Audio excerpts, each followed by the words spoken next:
Good evening class 7-এর বন্ধুরা। আজকে তোমাদের জন্য সাহিত্যমেলা বইয়ের নোট বই সুকুমার রায়ের লেখা এই খুব মজাদার কবিতাটা আমি তোমাদের অর্থসহ আলোচনা করে দেব। আশা করি তোমাদের খুব ভালো লাগবে, আর তোমাদের সঙ্গে তোমাদের বন্ধুদেরও যাতে ভালো লেগে থাকে। তাহলে যারা এখনো চটপট আমার চ্যানেলটাকে সাবস্ক্রাইব এখনো অবধি করনি, আমার নতুন বন্ধুরা যারা, তারা আমার চ্যানেলটাকে ঝটপট করে সাবস্ক্রাইব করে নাও।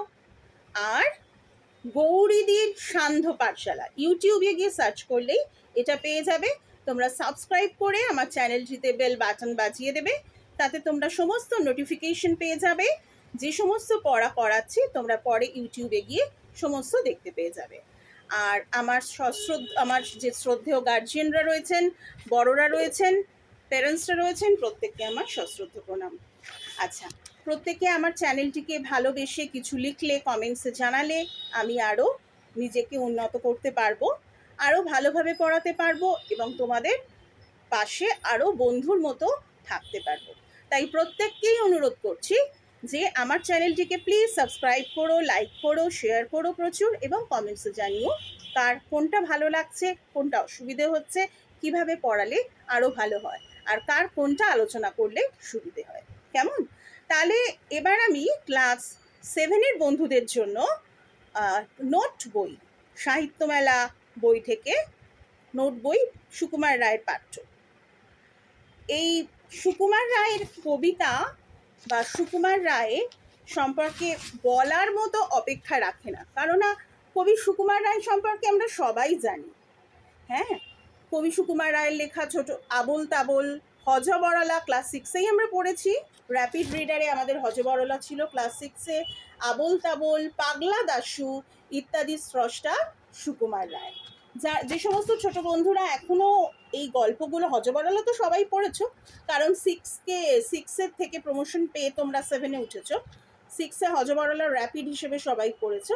এখনও যাদের আবোল তাবোল এই কবিতার বইটা পড়া হয়নি বা পাগলা দাশু এই গল্পটি পড়া হয়নি, তারা অবশ্যই লাইব্রেরি বা অন্য কোথা থেকে কলেজ স্ট্রিট মার্কেটে গেলেই এই সমস্ত বই খুব কম দামে, খুব সহজলভ্য এই বইগুলো। সুকুমার রায়কে অবশ্যই পড়বে বন্ধুরা, খুব আনন্দ পাবে।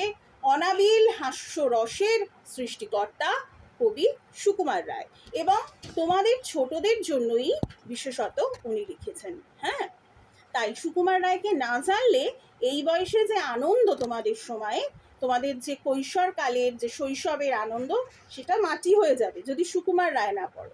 সুকুমার রায় যত পড়বে তত ভালো লাগবে। হ্যাঁ, সুকুমার রায়ের পিতা কে ছিলেন জানো? সুকুমার রায়ের পিতা ছিলেন, তোমরা যে ছোটবেলায় ঠাকুমার ঝুলি, শুধু তোমরা কেন, তোমরা, আমরা এবং আমাদের আরও যারা আমাদের থেকেও বয়স বড় তারাও পড়ে এসছেন, তার পিতার লেখা, পিতার বাবার লেখা ছিলেন শ্রী উপেন্দ্র কিশোর রায়চৌধুরী। তার লেখা ঠাকুমার ঝুলি সবাই পড়েছি আমরা, তাই না? সেই ঠাকুমার ঝুলির স্রষ্টা ছিলেন উপেন্দ্র কিশোর রায়চৌধুরী, তারই সুপুত্র ছিলেন কবি সুকুমার রায়।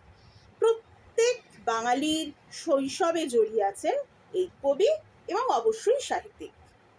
শুধুমাত্র কবি ও সাহিত্যিক ছিলেন না, আমরা আরও জানবো তিনি ছিলেন একজন চিত্রশিল্পী, ফটোগ্রাফি, সরস ও কৌতুক বিভিন্ন কাহিনী, ছড়া লিখেছেন। তাই সুকুমার রায় এক কথায় অতুলনীয়। তার রচিত অনেক বই আছে, তার মধ্যে কতগুলো উল্লেখযোগ্য বই আছে: খাই খাই, অবাক জলপান, ঝালাপালা, লক্ষণের শক্তিশেল, এই সমস্তগুলি ওনার বিখ্যাত। যদি তোমরা কোথাও পাও লাইব্রেরিতে, স্কুল লাইব্রেরিতে বা কোথাও লাইব্রেরি তোমরা যদি মেম্বার হয়ে থাকো, অবশ্যই এই বইগুলো পড়বে। খুব কম দিন বেঁচেছিলেন, খুব বেশি দিন উনি বাঁচেননি। তার এই স্বল্প দিনের জীবনেই তিনি যা সৃষ্টি করে গেছেন আমাদের জন্য, আমাদের বাঙালি জাতির জন্য, সেটা আমরা চিরদিন মনে রাখব। চিরস্মরণীয় এই কবি সুকুমার রায় প্রত্যেক বাঙালির শৈশবে জড়িয়ে আছে। তাই সুকুমার রায় সম্পর্কে একটু বলে না নিলে আমাদের জানা হবে না। আর আমরা একটু তো বড় হয়েছি, ক্লাস 7, তাই একটু কবি বা লেখকের সম্পর্কে আলোচনা করে তবেই আমরা প্রবেশ করব আমাদের কবিতা। কেমন? তাই আজকে আমি কবি সুকুমার রায় সম্পর্কে একটু আলোচনা করে দিলাম। এরপর আমি কবিতাটা পড়ব। যখন কবিতাটা পড়ছি বন্ধুরা, তোমরা ভালো করে লক্ষ্য করবে কোথায় কীরকম আমি উচ্চারণ করছি, কীরকমভাবে আবৃত্তি করে বলছি। কারণ যখন তোমরা কিছু রিডিং পড়বে তখন যারা শ্রোতা থাকবেন তাদের যেন কানে শুনতে শ্রুতি মধুর লাগে, শুনতে ভালো লাগবে। বাহ, কি সুন্দর মেয়েটি পড়ছে, আরেকটু শুনি আরেকটু শুনি। গল্প বলা, কবিতা পড়া, কিছু বলা, প্রত্যেকটার ওপরেই কিন্তু আমাদের দক্ষতা লাগে। সেই দক্ষতার জন্যই কিন্তু আমাদের এই ব্রেনে এই ব্যাপারটা প্রবেশ করে, তখন আমরা এটা বুঝতে পারি, আমরা লিখতে পারি এবং আমরা পরীক্ষায় ভালো রেজাল্ট করতে পারি। হ্যাঁ, এই মানে পড়ার ওপর, উচ্চারণের ওপর সব কিছু নির্ভর করে। তাই চলো আজকে আমরা নোট বই কবি সুকুমার রায় শুরু করি। নোট বই দেখো, খুব সুন্দর একটা আঁকা আছে। নোট বই লিখেছেন কবি সুকুমার রায়।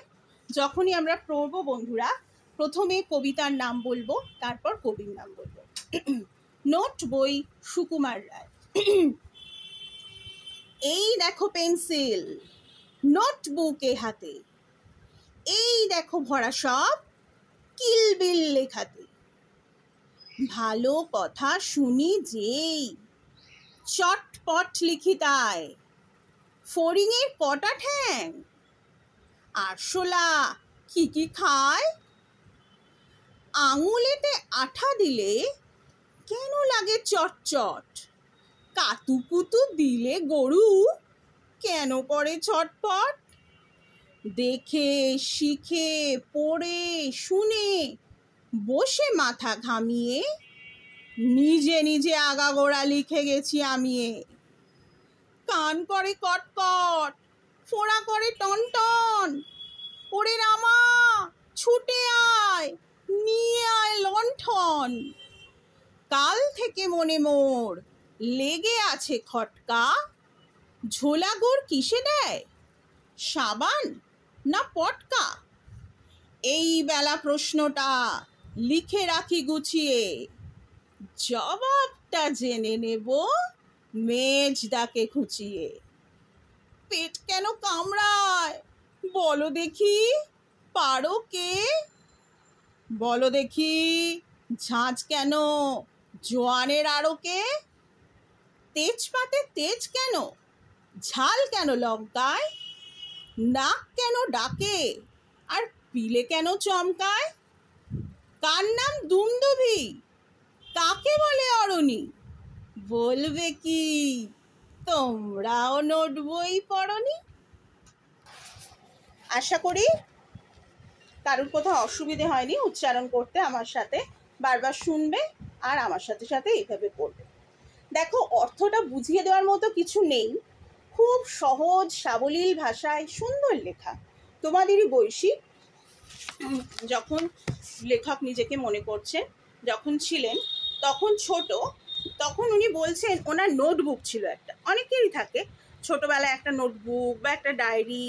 সেখানে সমস্ত আমাদের মনের জিজ্ঞাসা, মনের কথাগুলো, আমাদের নিজেদের কি কি জিজ্ঞাসা থাকে, স্পেশাল কিছু সমস্ত লেখা থাকে, তাই না? বা আমরা সারাদিন আজকে কি করলাম, অনেকেরই ডায়েরি লেখার শখ থাকে, বা ছোট নোট বই, কি দেখলাম, কোথায় গেলাম, কোথায় বেড়াতে গেলাম, কার সাথে আলাপ হলো, এইসব আমরা লিখি। বন্ধুদের কথা, আজকে স্কুলে কার সঙ্গে ঝগড়া হলো, কথা কাটাকাটি হলো, বা টিফিন শেয়ার করলাম, কি ভালো লাগলো, এইগুলো সমস্তই অনেক সময় দিনলিপি হিসাবে অনেকেই লিখে থাকে। তো কবি সুকুমার রায় বলছেন উনি যখন ছোট ছিলেন ওনার এরকম অভ্যেস ছিল। ওনার নোট বইতে দেখো, আমরা যেটাকে আপাত দৃষ্টিতে সিরিয়াস কিছু বলি সেরকম কিন্তু নয়, এমনই কিছু উনি লিখেছেন এবং বলা যেতে পারে সেটা মজার আঙ্গিকে, মজার মোড়কে মোড়ে তোমাকে পরিবেশন করেছেন, যেখানে তোমার হাসতে হাসতে পেটে খিল ধরে যাবে, বা তুমি এমন করে পড়বে যে শ্রোতারা সব হাসবে। তোমার আশেপাশে যারা বসে থাকবে, সে ছোট হোক কিংবা বড়, তাদের শুনে কবিতাটা খুব কৌতুক লাগবে, মজার লাগবে, আনন্দ লাগবে, এবং এই হাসিটা একদম সরল শুভ্র হাস্যরস, যেখানে কোনো বিদ্রুপ নেই, যে হাসিতে কোনো বিদ্রুপ তো নয়, কোনো ব্যঙ্গ নেই, কাউকে দুঃখ দিয়ে হাসি নয়, কাউকে উত্ত্যক্ত করে হাসি নয়, একদম সরল শুভ্র হাস্যরস। এই দেখো পেন্সিল, কিভাবে লিখছেন, একটা পেন্সিল দেখে এই দেখো পেন্সিল, আর নোটবুক এই হাতে। এবার এই দেখো ভরা সব কিলবিল লেখাতে, লেখাগুলো সব কি কিলবিল কিলবিল কিলবিল করছে, মানে পোকা যেমন কিলবিল করে আমরা বলি, তাই না? লেখা কি আর কিলবিল করে? সেই পোকার মতো যেন লেখা কিলবিল করছে, এত লিখে গেছে। কি লিখেছেন? ভালো কথা শুনি যেই চটপট লিখে দেয়, চটপট লিখে নেয়। কি কি ভালো কথা? কবি কি কি ভালো কথা বলেছেন এরকম প্রশ্নও আসতে পারে। সেটা কি? ফড়িংয়ের কটা ঠ্যাং আরশোলা কি কি খায়। এটা শুনলেই তোমার হাসি পেয়ে যাবে, বন্ধুদেরও হাসি পেয়ে যাবে, তাই না? আমি যদি বলি আজকে আমি খুব সিরিয়াস কিছু নোটবুকে লিখে এনেছি, সেগুলো কি কি? সবাই শুনছে কি কি কি না, ফড়িংয়ের কটা ঠ্যাং আর আরশোলা কি কি খায়। আঙুলেতে আঠা দিলে, আঠা আমরা যেটাকে গাম, হ্যাঁ, সেই আঠা দিলে কেন চটচট করে? আঙুলেতে আঠা লাগলে কেন চটচট করে? আর কাতকুতু দিলে, কাতকুতু দিলে তুমি আমি সবাই ছটফট করব, হাসবো। তাহলে কাতকুতু দিলে আমাকে তোমাকে নয়, গরুকে। ভাবো, মানে কবির এত সুন্দর, মানে একটা ফানি একটা ব্যাপার যে সেটা হো হো করে হাসবে তুমি। হ্যাঁ, যে কাতকুতু দিলে গরু, গরুকে কেন কাতকুতু দেবে মানুষ? সেই গরুকে কাতকুতু দিলে গরু কেন ছটফট করছে? দেখে শিখে পড়ে শুনে বসে মাথা ঘামিয়ে, মানে সমস্ত দেখে শিখে শুনে মাথা ঘামিয়ে নিজে নিজে আগাগোড়া লিখে গেছি আমি, মানে কারুর হেল্প নেইনি, উইদাউট হেল্প আমি নিজে নিজে মাথা ঘামিয়ে বসে বসে এগুলোর প্রশ্নের উত্তর সলভ করে লিখেছি। আপাত দৃষ্টিতে মনে হচ্ছে খুব সিনসিয়ারলি উনি কবিতা বলছেন, যিনি হাসান, আমরা সিনেমাতেও দেখি, দেখবে যিনি আর কি কমেডিয়ান থাকে তিনি কিন্তু খুব সিরিয়াস, খুব সিরিয়াসলি আসছে, কিন্তু আর এই সিরিয়াসনেস দেখেই তার কাজটাই কিন্তু সবচেয়ে কঠিন। এবং আপাত দৃষ্টিতে কমেডিয়ান মনে হলেও সে কিন্তু সব থেকে পুরস্কার পাওয়ার যোগ্য। কেন? কেননা নায়ক নায়িকার যে কাজ, সে কাজ নায়ক নায়িকা করছে, তাকে দেখে সবাই খুশি হচ্ছে, কিন্তু মানুষকে হাসানো সহজ ব্যাপার মোটেই নয়, বুঝতে পেরেছ? তাই যারা হাসাচ্ছে তিনি আছেন সিরিয়াস, কিন্তু তার এই সিরিয়াসনেস দেখেই আমরা হেসেই মরে যাব। ঠিক কবি এরকমভাবেই সিরিয়াস বলছেন যে দেখো, এটা হাতে আমার পেন্সিল, এ হাতে আমার নোটবুক, আমি কিলবিল মানে কিলবিল করে লিখছি। কি লিখছি না, ফড়িংয়ের কটা ঠ্যাং আরশোলা কি কি খায়, আর কি কাতকুতু দিলে গরু কেন ছটফট করে। এগুলো দেখে শিখে পড়ে আমি মাথা ঘামিয়ে সমস্ত আগাগোড়া নিজে নিজে লিখে গেছি, কারুর হেল্প নিইনি। ঠিক আছে? আর তোমরা হো হো করে হাসছো, আমি তো শুনতেও পাচ্ছি, কেউ কেউ খুব হাসছো। এরপর দেখো, কান করে কটকট, ফোঁড়া করে টনটন, ওরে রামা ছুটে আয় নিয়ে আয় লণ্ঠন। মানে কান কটকট করে, ফোঁড়া টনটন করে, এগুলোও লিখছেন। রামা কোনো ছোট চাকরের নাম, সেই চাকরকে বলছেন রামা ছুটে আয় নিয়ে লণ্ঠন। কাল থেকে মনে মোর লেগে আছে খটকা। কি খটকা লেগে আছে? কিসের জিজ্ঞাসা? কি না, তুমি তখন ভাববে যে সত্যি তো কবির মনে কিসের খটকা, খুব সিরিয়াস ব্যাপার। কবি তখন বলছেন ঝোলা গুড় কিসে দেয়, সাবান না পটকা? মানে ঝোলা গুড় মানে শীতকালে আমরা যে রুটির সাথে ঝোলা গুড় খাই, ঝোলা গুড় মানে লিকুইড যে মিষ্টি গুড়, হ্যাঁ, খেজুর গুড় যেটা আর কি, সেই অবস্থায় সে ঝোলা গুড় কিসে দেয়? হয় রুটি দিয়ে খাই, নয় পাউরুটি দিয়ে খাই, এটাই স্বাভাবিক। কিসে দেয়? সাবান মানে যেটা আমরা গায়ে হাতে পায়ে মুখে মাখি সেই সাবান, না পটকা? এই বেলায় যে এই যে প্রশ্নটা কবির মনে এসছে, এই বেলা প্রশ্নটা কবি খুব গুছিয়ে লিখে রাখছেন নোট বইতে। কাকে জবাবটা জেনে নেবেন? কবির মেজদা, সেও এক বিজ্ঞ, জানো তো? কবির মেজদা, মেজদাকে মানে বিজ্ঞ মানে সেই হিসেবে আমি মজা করেই বলছি, বিজ্ঞ পণ্ডিত ব্যক্তি, মেজদাকে খুঁচিয়ে সব জেনে নেব। কি জেনে নেবে? যে ঝোলা গুড় কিসে দেয়, সাবান না পটকা? আবার এইভাবে কিন্তু প্রশ্নও আসতে পারে যে কবি মেজদাকে খুঁচিয়ে কোন প্রশ্নটা জানবেন বলে ঠিক করছেন। তখন কিন্তু তোমাকে লিখতে হবে যে কবি মেজদাকে যে প্রশ্নটা জিজ্ঞাসা করবেন সেটা হলো ঝোলাগুড় কিসে দেয়, সাবান না পটকা, বা ঝোলাগুড় সাবান না পটকা কোনটায় দেয়া হয়, এই প্রশ্নটা কবি মেজদাকে খুঁচিয়ে করবেন। ঠিক আছে? এই ধরনের কিন্তু প্রশ্ন আসে। পেট কেন কামড়ায় বলো দেখি পারোকে, বলো দেখি ঝাঁজ কেন জোয়ানের আরোকে। খুব মজার ছন্দে ছোট ছোট ছোট ছোট ছন্দে মিলিয়ে এত সুন্দর একটা কৌতুকের মোড়কে মুড়ে পরিবেশন করছেন যে বাচ্চা থেকে বড় সবারই খুব সুন্দর শুনতে লাগে। বুঝতে পেরেছো? আচ্ছা, তেজপাতে তেজ কেন, ঝাল কেন লঙ্কায়, নাক কেন ডাকে, নাক কেন ডাকে মানে সেই ছোট থেকে বড় ঘুমোতে গেলে, বিশেষ করে যারা একটু বয়স্ক, বাচ্চাদের হয় না, তোমাদের হবে না ছোট বন্ধুরা, ঘুমোলে না নাক ডাকছে, আর তাতে আশেপাশে যারা শুয়ে আছে তারা সবাই হেসে মরে যাচ্ছে। আমরা ছোট বন্ধুরা তো খুবই হাসি, তাই না? সেই নাক কেন ডাকে। আর পিলে মানে এই যেমন ধরো স্কুলে তোমাদের ক্লাস চলছে, হঠাৎ একটা বিশাল জোর লাইটনিং হলো আর বাজ পড়লো, তোমরা তো আলোর সময় অত কিছু ভ্রুক্ষেপ করলে না, কিন্তু যে গ্রাম করে আওয়াজ হয়ে একটা বাজ পড়লো তো ওরে বাবা রে বলে সবাই। এই যে পিলে আমাদের হৃৎপিণ্ড, হ্যাঁ এটা হচ্ছে পিলে, পিলে চমকে গেল, পিলে চমকে গেল, এটা হচ্ছে পিলে চমকানো। পিলে কেন চমকায়, কার নাম দুমদুবি, কাকে বলে অরণি। দুমদুবি আর অরণি এরা দুজন চরিত্র।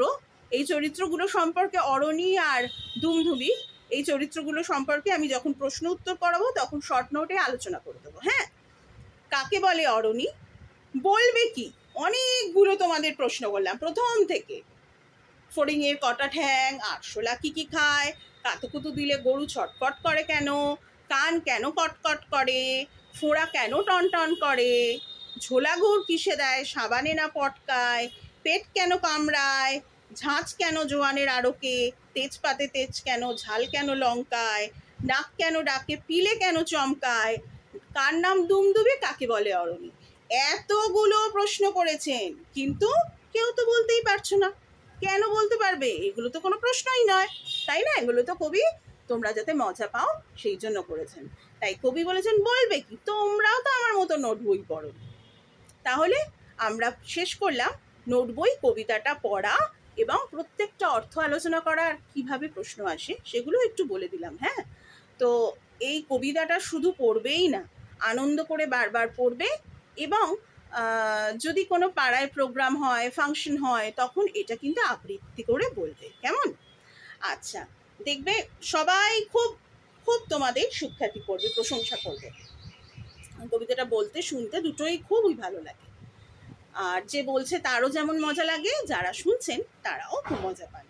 আর এই কবিতাটা যখন পড়বে, মুখস্থ করবে, পড়বে আর লিখবে, বন্ধুরা এই কথাটা বারবার বলছি, ভেতর থেকে অসংখ্য ছোট ছোট প্রশ্ন আছে। কবি কিন্তু অনেক প্রশ্ন জিজ্ঞেস করেছেন যেটা মিনিংলেস, কোনো অর্থ হয় না, কিন্তু এইগুলো থেকেই তোমাদের অর্থ আসবে এবং প্রশ্ন আসবে।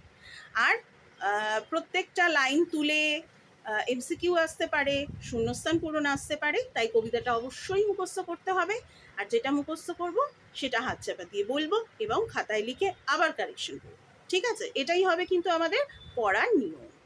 ঠিক আছে বন্ধুরা, তাহলে আমরা নোট বই কবিতাটা খুব ভালোভাবে পড়লাম, অর্থ আলোচনা করলাম। আশা করি কারোর কোনো বুঝতে অসুবিধে হলো না। কমেন্টসে জানাবে বন্ধুরা আমার পড়ানো কেমন লাগছে। অনেকেরই কমেন্টস করেছি, ভালো লেগেছে। আরও কমেন্টস লিখলে আমি আরও উৎসাহিত হব, আরও উদ্বুদ্ধ হব, তোমাদের প্যারেন্টসদেরও শোনাবে। আর সবাইকে বলছি আমার চ্যানেলটি গৌরীদির সান্ধ্য পাঠশালা, এটা সাবস্ক্রাইব করবে, লাইক দেবে আর কমেন্টসে জানাবে, এবং আরও বন্ধুরা শেয়ার করে দেবে বন্ধুদের মধ্যে। তাহলে আজকের জন্য ক্লাস 7 শুভরাত্রি, সবাই ভালো থেকো, টাটা।